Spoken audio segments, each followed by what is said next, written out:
Vedeli ste, že vaša organizácia môže byť ohrozená prostredníctvom služieb tretích strán? Aj keď sú vaše systémy bezpečné, slabé bezpečnostné opatrenia dodávateľov môžu otvoriť dvere kybernetickým útokom. Kybernetickí zločinci využívajú umelú inteligenciu na zneužívanie zraniteľností dodávateľov. Phishing a malware poháňaný umelou inteligenciou sú len začiatkom. Ako sa môžeme brániť? Umelá inteligencia môže byť dvojsečná zbraň. Zatiaľ, čo pomáha pri obrane, zločinci ju využívajú na automatizáciu útokov a obchádzanie bezpečnostných opatrení.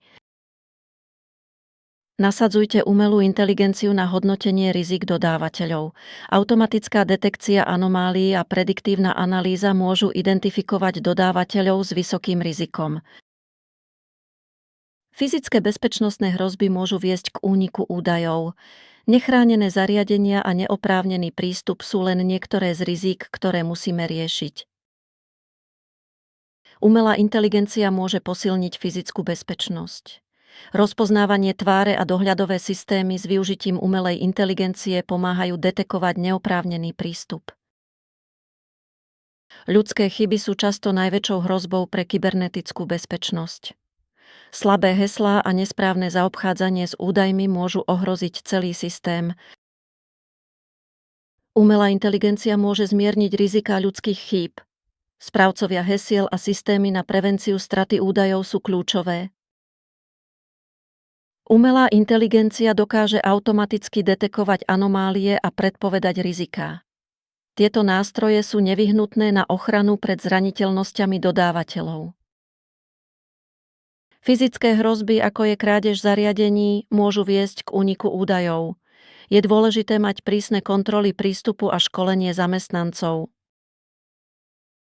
Dohľadové systémy a rozpoznávanie tváre s využitím umelej inteligencie môžu znížiť závislosť od tradičných bezpečnostných opatrení. Tieto technológie pomáhajú detekovať neoprávnený prístup. Umelá inteligencia nemení len obranu. Robí útoky rýchlejšími, lacnejšími a oveľa presvedčivejšími. Deepfakey dokážu napodobniť skutočných ľudí a automatizované kampane škálujú phishing či podvody v priebehu sekúnd. Hrozba už teda nie je len teoretická. Je dynamická, dôveryhodná a už je tu. Najrozumnejšie je nasadiť umelú inteligenciu na oboch frontoch.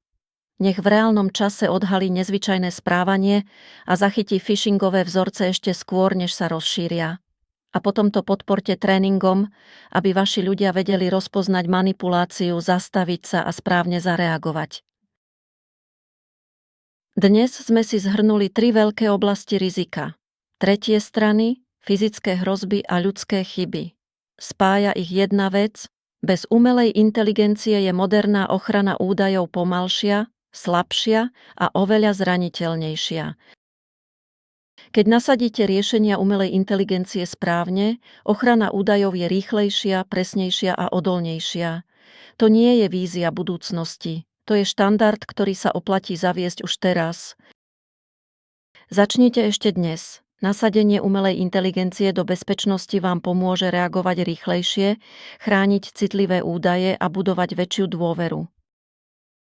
V ďalších moduloch sa pozrieme na to, ako umelá inteligencia pomáha odhaľovať hrozby skôr, chrániť údaje efektívnejšie a posilňovať bezpečnostné návyky v celej organizácii. Investícia do detekcie hrozieb pomocou AI nie je len technologický upgrade. Je to rýchlejší spôsob, ako zachytiť riziko skôr, než sa zmení na incident.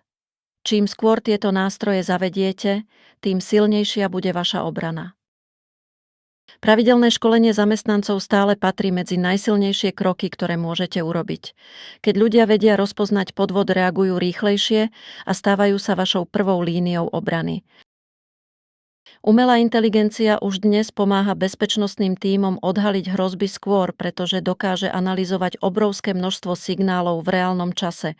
A to je pri ochrane údajov obrovská výhoda. Vidíme sa v ďalšom videu.